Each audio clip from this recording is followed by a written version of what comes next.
Today, I would like to explore with you a roadmap to a more meaningful life, to more joy and more energy, more focus, more awesomeness, by understanding what living on purpose means to you.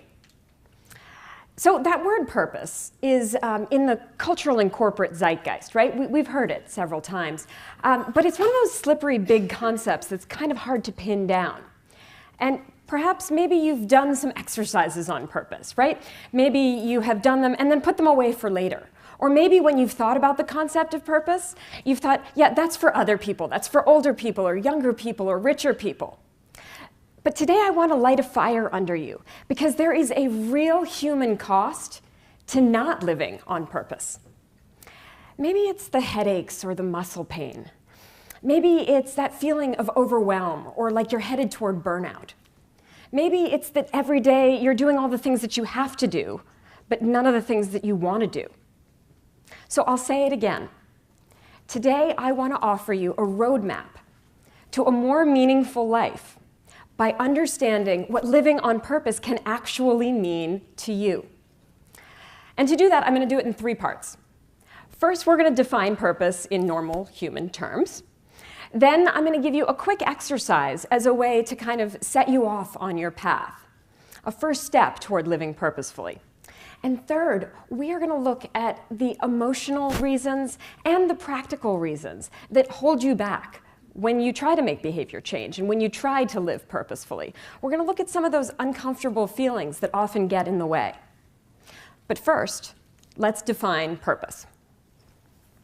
So, purpose can be defined many different ways, but based on my research and my work with thousands of people nationwide and hundreds of students here at this university, I define purpose as using your strengths in keeping with your values to make a positive impact on others. Now, sometimes when people think about purpose, they think about it in terms of that larger why, like that question of why am I here?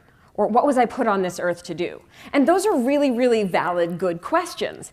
But today I want to look at it more in terms of concrete terms. That why are you doing the things that you are doing in your everyday life? So purpose actually can be considered kind of an answer to that inner toddler inside ourselves that's saying why all the time, especially when we're challenged with things that we don't necessarily want to do. There's this wonderful parable of a traveler who came across 3 men working. And he went up to the first one and said, "What are you doing?" And the first one said, "I'm putting 1 brick on top of another." And that was true. The second man said, "I'm building a wall." That was also true. But when he asked the third man what he was doing, he said, "I'm building a cathedral." So that first man had a job, the second man had a career, and that third man had a calling, had a vision, had a purpose. And in all of our everyday lives, we're just kind of like those bricklayers, right? We're laying 1 brick on top of another. In our jobs, those bricks can seem like heavy and not so glamorous work. In our personal lives, wow, those bricks can really seem heavy at times, right? But having that larger why, that vision of what we are doing, well, that's what keeps us going. That's what guides us. And in fact, research shows that having a sense of purpose in your life, having a sense of that larger why, is correlated with all sorts of fabulous outcomes. We see it correlated with healthier living, better relationships, longer life, even more money in your pocket.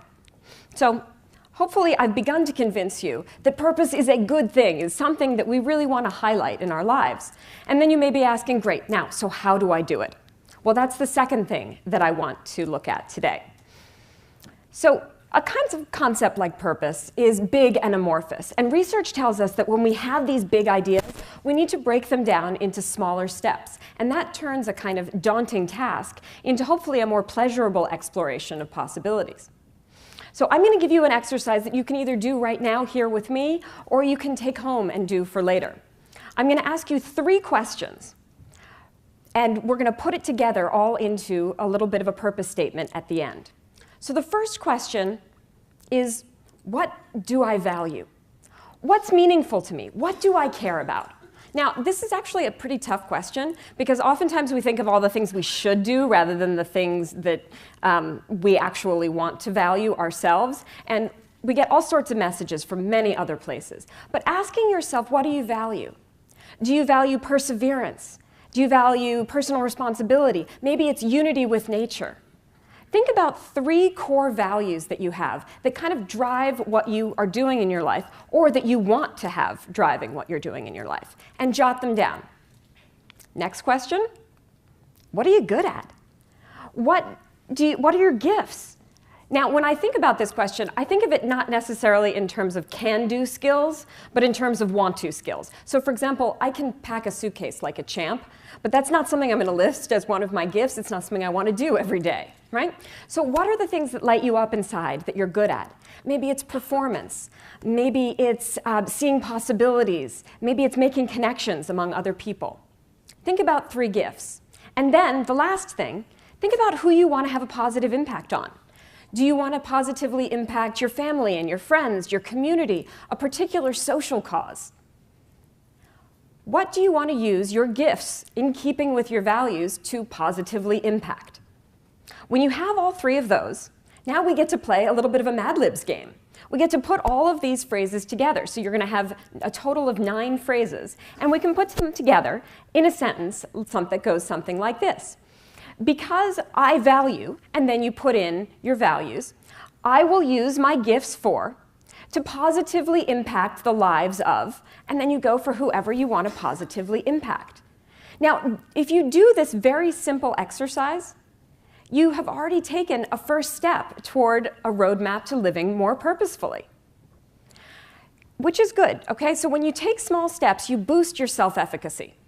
Self-efficacy is a fancy academic word for saying that it's our sense of confidence, that we can actually get the job done.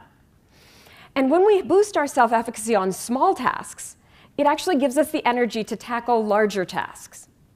Because now we're going to get to the third part about what I want to talk to you about. And this is the part that really no one ever talks about, which is that you can do as many fabulous purpose exercises as you want and not actually live on purpose. Why? Well, because there are practical and emotional reasons that often get in the way of living a purposeful life. And so I want to look at both of those today. Just like those bricklayers who have challenges as they're building their cathedral, right? We need to do some pre-planning, we need to vision a little bit, and then we need to anticipate the obstacles along the way. So now you've got some draft of a purpose statement, right? And you're kind of like this fish. You're excited. You're going to jump into a new pond, and you're going to go toward new adventures. Okay. So then what do you want to do? You want to set a goal, right? You have a good purpose statement. You want to set goals to accomplish it. So let's say perhaps one of your values is healthy living. And one of your goals might be to go to the gym, right? That seems like a good goal. Okay, so there's this cool new Zumba class or whatever that you want to do, and it's an hour, and you're going to go 3 times a week, okay? But then, of course, it's 15 minutes to get there and 15 minutes to get back, and then you'll need about 30 minutes maybe to change and get on to your next thing, okay? So that's 2 hours a day, 2 hours each time you go, and you want to go 3 days a week. So that's 6 hours for this new goal that you have set. Here's the question we almost never ask ourselves. What 6 hours am I going to take out of my existing schedule to make this new goal happen? All of a sudden, right, we come to a screeching halt because we're busy, we're slammed, we don't have 6 hours to take out of our day, right? Well, if you have a goal that actually has a purpose behind it, it becomes more than just a goal, it becomes a purpose-based commitment. A purpose-based commitment is a how with a why. And when you have a how with a why, well, then you actually might say, it's kind of worth it to me. Maybe I'm going to watch a little less TV. Maybe I'll get a little less sleep. I will move around my schedule so that I can live out my purpose. Because the sad fact is, of course, that we're always doing something, right? So we can't add anything to our day without taking something away. If you look at that, that is one big, huge practical stepping stone that we often trip over on our roadmap and path to purpose. Okay, so now that's the practical. But then it gets even more challenging because there are a lot of uncomfortable feelings that come along for the ride anytime we begin a journey of change. And I call these uncomfortable feelings, the other story of our lives, right? And I think it's important as we journey toward purpose to look at both stories. And I'll explain here. We all have two stories, right? We have a story of success, of all your fabulous accomplishments. And that got you into this room today, right? All the good things you've done, the good relationships. But you also have another story, a story of anxieties, of a fear of failure, of those concerns and those worries, those uncomfortable feelings. That story we don't often like to talk about. But you know what? That story got you into this room today too. Both are you. We all have two stories.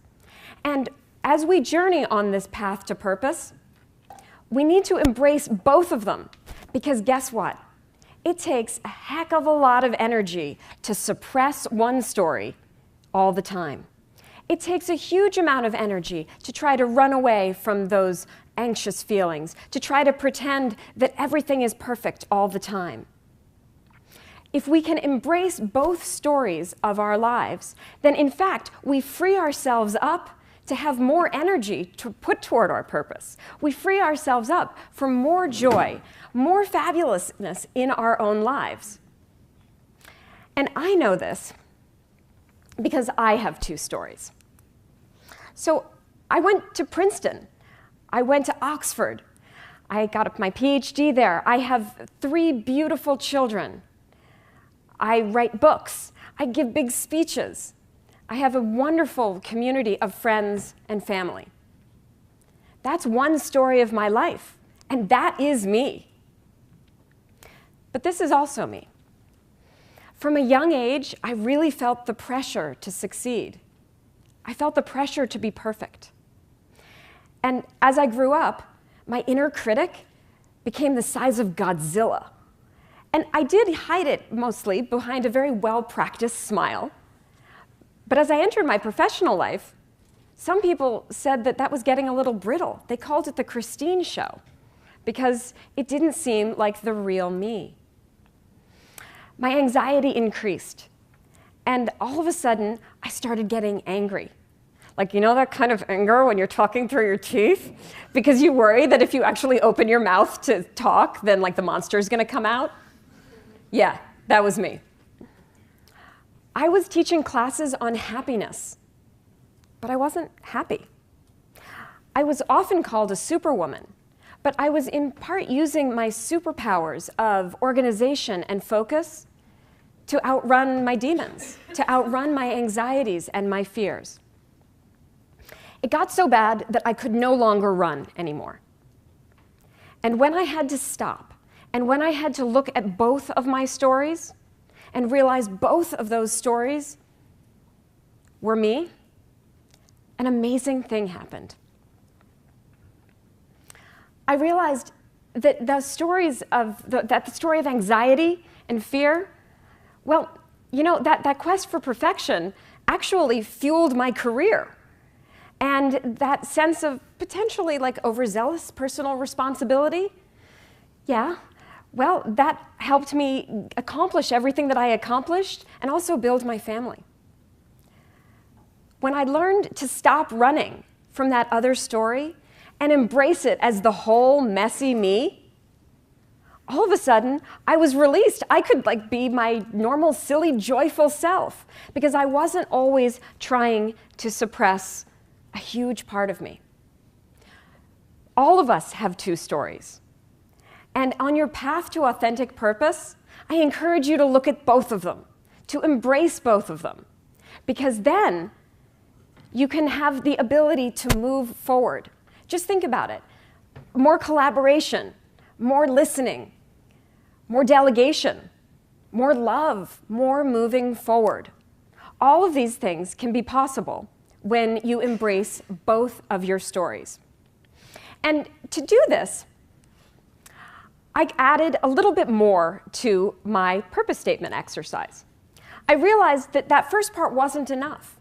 Instead, I added 2 more parts. First, that I accepted my fears and anxieties about whatever it was. And I added those in. And I encourage you to do the same. Now, this is an uncomfortable thing to think about often, right? But if you accept your fears and anxieties, it will liberate you to live in the light of your own awesomeness. So list a couple. And then the next thing I said was, despite all of those things that might be holding me back, I make purpose-based commitments to move forward, to live my purpose in these various realms. So when you put that all together, it comes into a very long, somewhat overwhelming statement, but let's just look at this one. Because I value relationships, perseverance, and creativity, I'll use my gifts for translating research, making connections, and organization to positively impact the lives of my children, my students, and the broader public.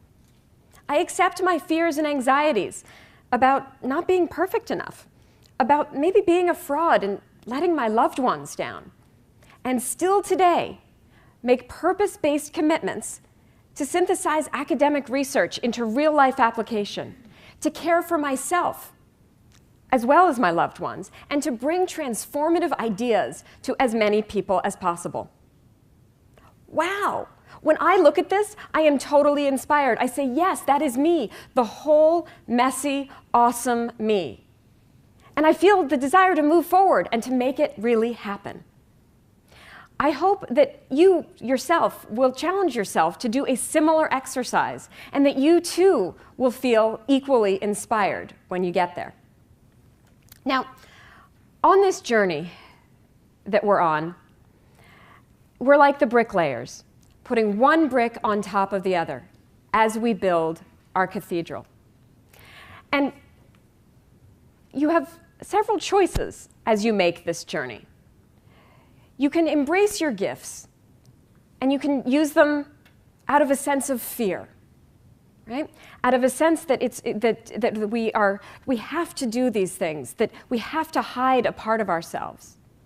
And you know what? If you do that, I don't think you'll ever find the joy and the meaning that you're looking for. Or you can embrace your gifts, and we all have gifts. You have a gift. You have a gift. I have a gift. We can embrace our gifts in the service of love. Love of not just others, but love of ourselves and the difference that we can make in the world. And if you embrace those gifts out of the service of love, my hope is that you will come to know what I have begun to see is possible, which is that authentic purpose doesn't mean running. It means embracing life with more meaning, more joy, more focus, and more energy. So I am on this journey of purpose, and I hope you'll join me. Thank you very much.